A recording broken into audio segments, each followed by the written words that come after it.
Some days you feel brave and clear. Other days you feel small and scared. One moment you're the responsible adult, paying bills and answering emails. An hour later, you feel like a hurt child who just wants to hide. It can be confusing. Which one of these is the real me? Welcome back to the story you become.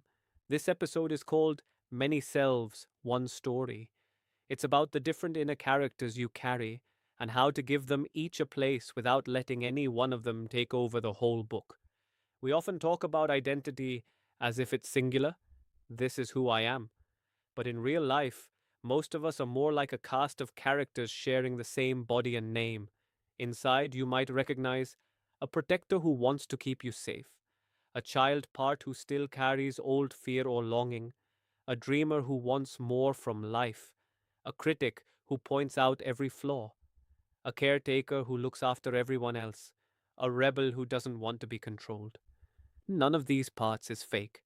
They all developed for reasons, often to help you survive or belong in the environments you grew up in. Imagine your inner world as a small meeting room. Around the table sit a tired adult you, a fearful child, a perfectionist, a caregiver, and a quiet artist. You get an invitation to speak at an event. The artist perks up. This could be exciting. We have something to say. Immediately, the perfectionist jumps in. We'll mess it up. People will see we're not good enough. The fearful child whispers, if we fail, everyone will laugh at us like they did before. The caregiver adds, we don't have time for this. Other people's needs come first. Adult. You sit there feeling anxious, torn, frozen. If it feels okay, let's do a short inner check in. Think about something in your life right now that brings up mixed feelings, a decision, a relationship, a habit, or a change you're considering. Now ask inside, who shows up when I think about this? You might notice a worried voice, a hopeful voice, a tired voice, or something else. See if you can identify just two or three. For each one, quietly ask, what are you trying to do for me? Maybe the worried voice says, I don't want you to be hurt again. Maybe the hopeful voice says, I want you to have a life that feels more like you. Maybe the tired voice says, I need us to rest so we don't collapse. Just listen. You don't have to agree or decide anything yet. Simply notice that these parts are all in their own ways trying to take care of you. Here's a simple exercise you can try on paper later, but let's outline it together now. 1. Write down a situation you're wrestling with.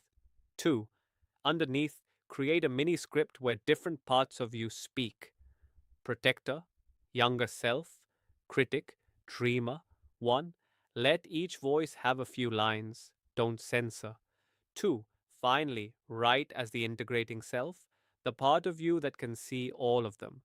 I hear that part of me is scared, another part is excited, another is exhausted.